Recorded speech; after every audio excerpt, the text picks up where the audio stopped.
Welcome to my July 4th, 250th year anniversary special. Enjoy.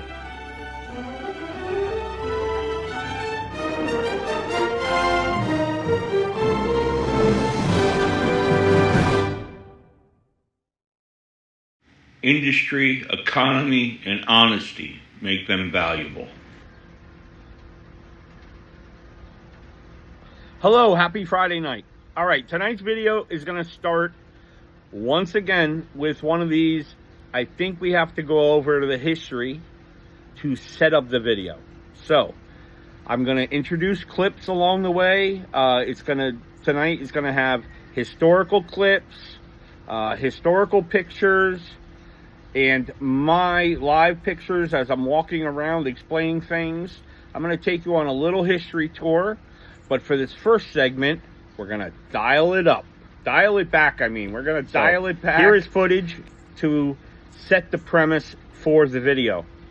Enjoy. The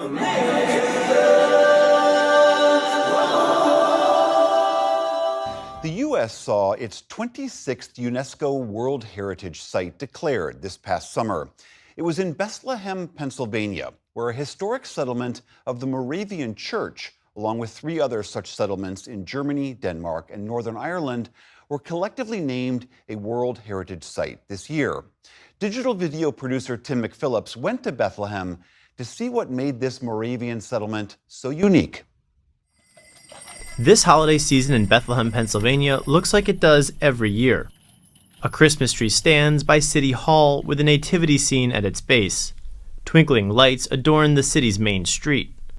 But one thing is new. This summer, the United Nations Educational, Scientific, and Cultural Organization, or UNESCO, deemed this place, the Bethlehem Moravian Settlement, as the United States' 26th UNESCO World Heritage Site. So the Moravians date their history back to 1457. The followers of a Catholic priest and reformer, John Huss, formed what they called the Unitas Fratrum, or the Unity of the Brethren, in the Czech Republic area. They eventually became known as the Moravian Church. Janelle Rice is the senior pastor of Bethlehem Central Moravian Church, which is still an active church. There's no Christianity without community, and I think that is one of the core tenets and beautiful beliefs of the Moravian Church. Facing persecution in what is now the Czech Republic, some Moravians found refuge on the estate of a German count in the 1720s. They established a community which they called Herrenhut, or Lord's Watch, as a translation. Charlene Donchez-Mowers is the recently retired president of Historic Bethlehem Museums and Sites. She helped lead the charge to inscribe the Bethlehem Moravian Settlement as a World Heritage Site. While they were there, they had a renewal of the church, and then in the 1730s, they decided to start sending out missionaries. Those missionaries then traveled the world, spreading their faith, not through arms, but through building communities. Moravians came to Bethlehem in 1741. They named Bethlehem on Christmas Eve in that year, coming to both preach to the Native Americans and also the German settlers that were already here. 3 other communities, ones in Germany, Northern Ireland, and Denmark, joined the Bethlehem site in the 2024 UNESCO World Heritage designation. Together, they showcase the Moravian Church's architectural and urban planning ideals that remained consistent across continents. They built not only churches, but also really community centers. In Bethlehem, which was named after the Middle Eastern city where Christians believed Jesus was born, Moravians built America's first pumped municipal water supply. And like in every Moravian settlement, they constructed a Gemeinhaus, a place for living, worship, and education that Maurer says was ahead of its time. They felt that everyone should be educated, not just the sons of the wealthy. And that was incredible. So they were educating women with the same curriculum as the men. They were learning mathematics, sciences, foreign languages. Near the Gemeinhaus was the Single Sisters House, living quarters for single women, including those who chose not to get married. If they chose to remain single, they would be allowed to remain there and live out their lives as single sisters, which is fairly radical in the 18th century world. In its early years, the Moravian settlement in Bethlehem operated as a communal society. Everyone worked for the good of the community, and everyone in turn was taken care of, from birth to death. Likewise, in the original cemetery, all gravestones were the same, regardless of status or class. Today, the Central Moravian Church still operates in one of the 9 original buildings contained in the UNESCO site, providing an authentic experience for visitors. I think you can see how history doesn't just remain in our past, but can inform. To entertain strangers is to entertain angels unaware. So you are welcoming in guests into our space and hopefully sharing them a bit of good news, a bit of God's love. In Bethlehem, now known for its Christmas charm instead of its once mighty steel mill, leaders like Mowers hope the new UNESCO status will draw more tourists year-round, not just at the holidays. It's a World Heritage Triangle between the Statue of Liberty in New York and Independence Hall in Philadelphia. Like other UNESCO sites, Bethlehem's origin is helping define its future. Hello and welcome. Throughout tonight's video, I will be wearing my John Hancock from Ammo and Quilts. I do have my pins on. That has changed. Look at this. That was pin number 1. And I went back here right damn in the middle for Ammo Quilt pin number 2. That's where I ended up. But enjoyed the video tonight. Very patriotic. July 4th. See, I feel like Ghost in a Gaslight on that one. July 4th. I should have a banner back here. All week, as I retraced my ancestors' footsteps through the colonial portions of our Lehigh Valley, I thought to myself, what would they be thinking 250 years ago, going through everything they went through? This might be an odd place to start, but I'm simply standing on a little bridge over what we call the Monocacy Creek. The buildings that I'm pointing to in my background were one of the main reasons that Bethlehem played a huge part in the Revolutionary War times. But mainly, it starts with this creek. I walked over here to show you this small creek called the Monocacy Creek.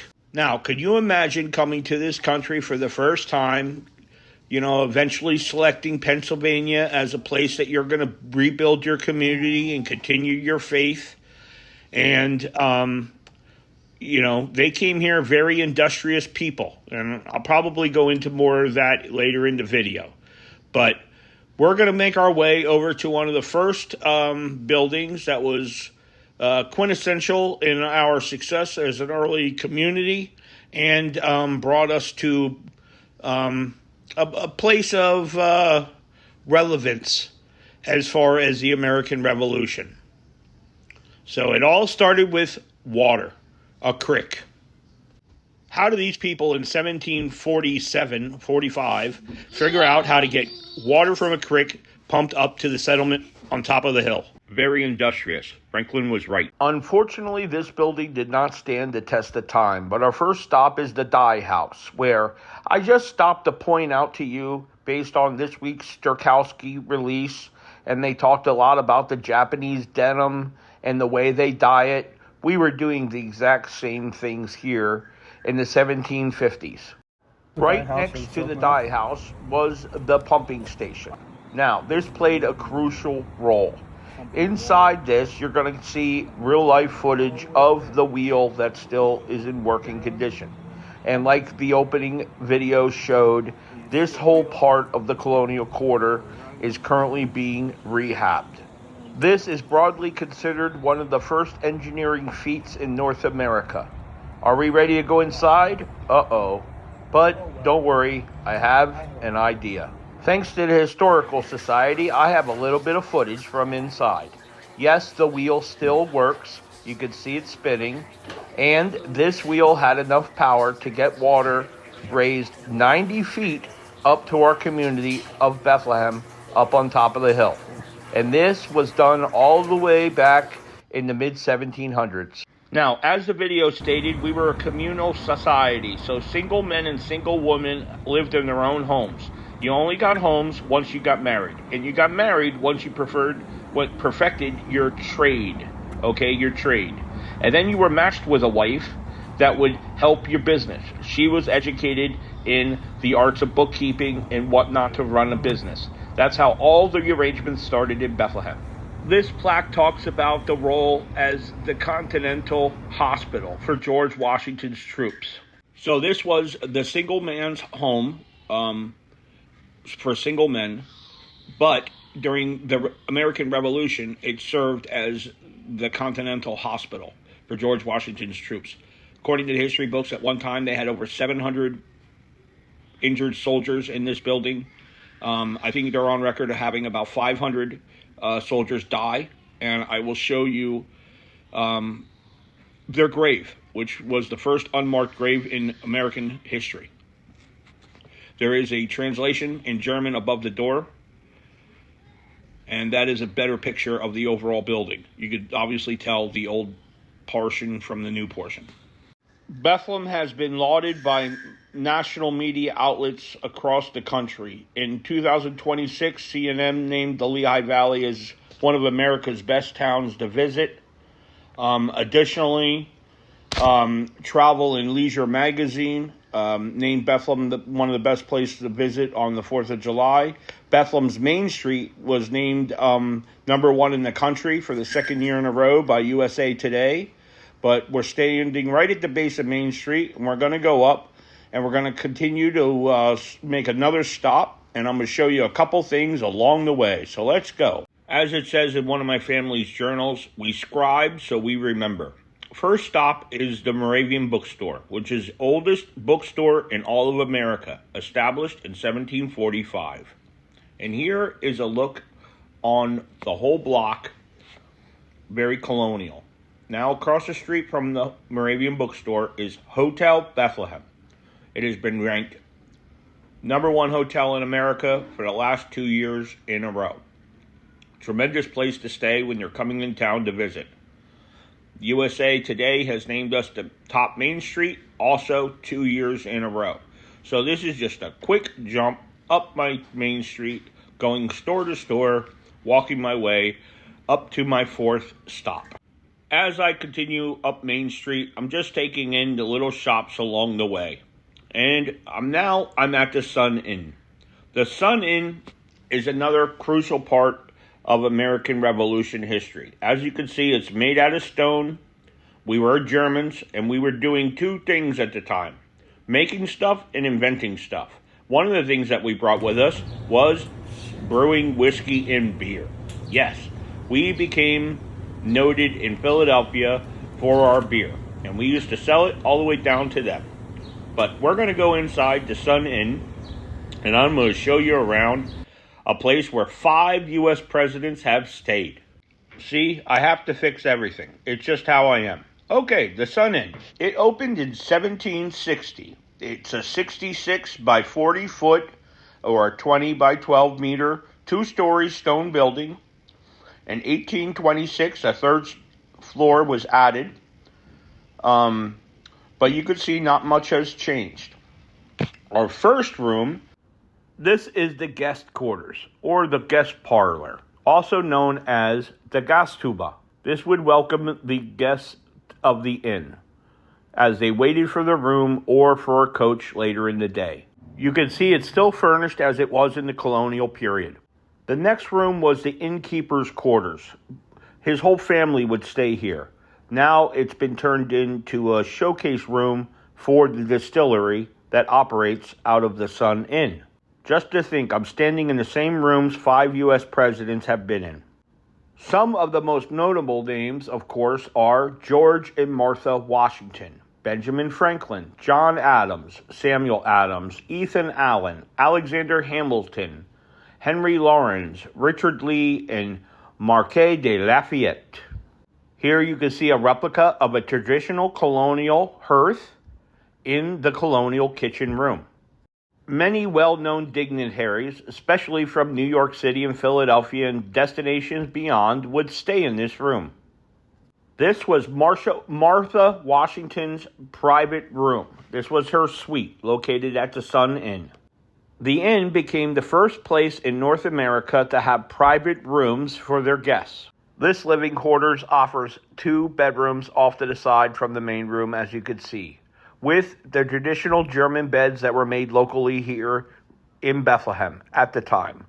You could see what they used to sleep on. That was luxury at one point. Now, I know things about this place that is not necessarily recorded in the history books at the location, but from archives and from being a Moravian, I know that there is a tunnel system underneath this building that leads down to a crypt. And in the crypt, George Washington held or hid a lot of munitions for the armies.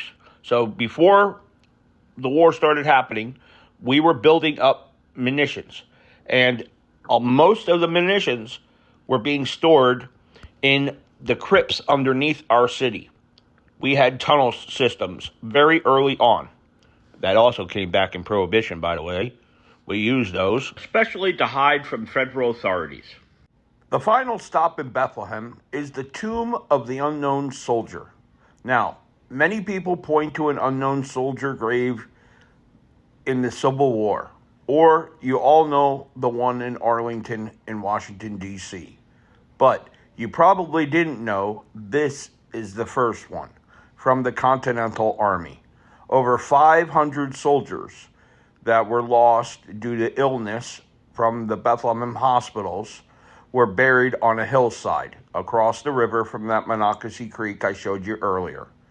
And here still stands the monument, the statues commemorating the unknown soldiers. Now, the history books and archives were not really taken care of, so the 500 bodies, mostly from South Carolina and Virginia, my research says, are buried here. But they're as young as 15 years old, and so many people lost their life, and they'll never be mentioned in history books. The newer tomb was added in the 1960s when the hillside was dug up for a highway and the bodies were moved. All right, that gave you a brief introduction into Bethlehem and just a couple of the sites. There is a large amount of tourists that come to our city now. There is a heritage trail. You can even access it on an app on your phone. Tremendous information. I didn't even talk about the Bethlehem steel at this point to my audience at all. I'll be introducing that teaser in September. In September, I have something planned, and it'll give me the opportunity. It'll give me the opportunity to talk about the Bethlehem steel in greater detail. All right, but I'm here rocking my cap. This inspired me to do all this video, so, you know, if it's crazy and you don't like the video, or it was 30 minutes of a waste of your time, or whatever it turns out to be, blame Fritz and his wife at Ammo and Quilts, because I had been praying to get this cap. Spot number 5 on my journey. You'll see exactly why. But okay, that's Bethlehem, and now we're going to head to Allentown. I'm on location at the Lehigh Valley Heritage Center in what we call Allentown, Pennsylvania. You probably heard of Allentown from the Billy Joel song. I'm standing somewhere very specific. Around the time of this country's independence, there was a man named William Allen standing right next to his hunting cabin. This hunting cabin was utilized throughout our revolution. Once the hunting cabin of William Allen, he gave this home to his son James. Unfortunately for the Allens, they were seen as loyalists. So our local militia took the property. And after the local militia seized the property, it was called Trout Hall, initially built in 1769 by the Allens. It became a center of military exercises and education of young officers. The experienced soldiers were German, like I said before.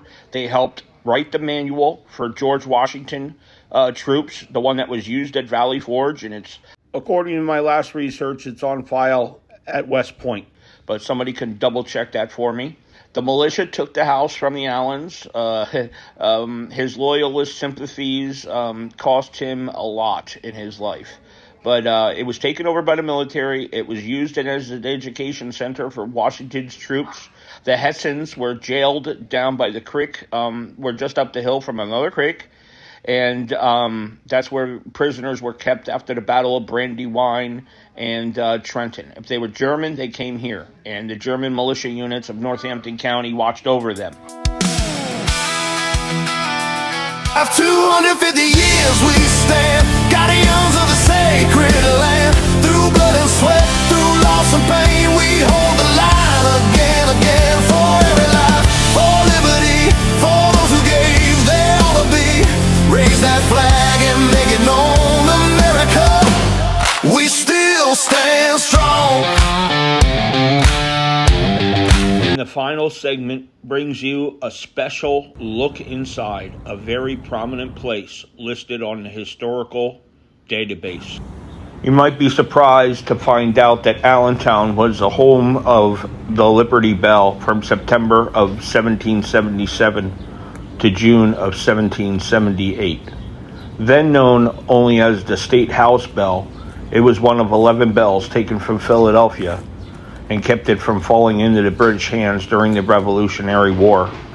Patriots in Northampton County militia were afraid that bells would be melted down and used as bullets or artillery.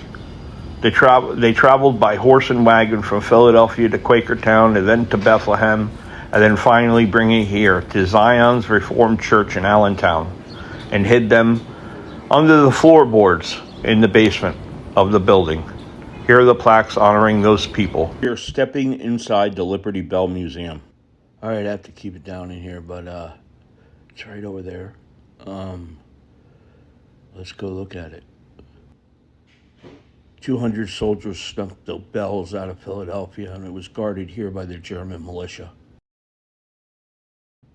All right, if you like history the way I do, you're blown away right now, right? Well, it's going to get better. Wait till you see what a little persistence and a 20 pulls off. The reason they needed to be hidden was that the British had made it fairly clear that when they captured the city of Philadelphia, they were going to take all the major bells in the city and melt them down. A lot of accounts at the time said to make ammunition, but chances are they would have melted something the size of a bell down to make musket shot, for example. Yeah. More than likely, they would have been melted down and turned into pieces of artillery, cannon, and the like to be used against our side. So obviously we didn't want that to happen, so they came up with a plan to get the bells out of Philadelphia and hide them somewhere, and they chose here at Zion's Church.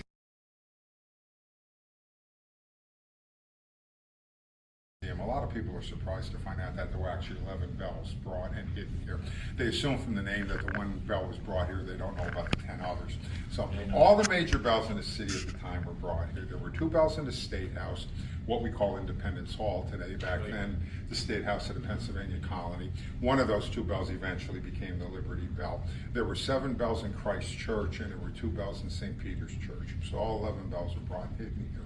The other thing I say that surprises people, and I just kind of reiterated it, was the bell that eventually became the Liberty Bell. If you remember nothing else from your visit, just remember the bell was not brought here because it wasn't the Liberty Bell. At the time of the American Revolution, again, during the entire colonial period of America, even into the early 1800s, there was nothing really special or significant about the bell other than it was one of the 2 bells in the State House. The bells are brought here strictly for practical reasons, and that was to prevent them from being destroyed and turned into weapons to be used against us. Over here on Michelle, come closer. Oh, you're going to do it. Who's going to ring? Too hard.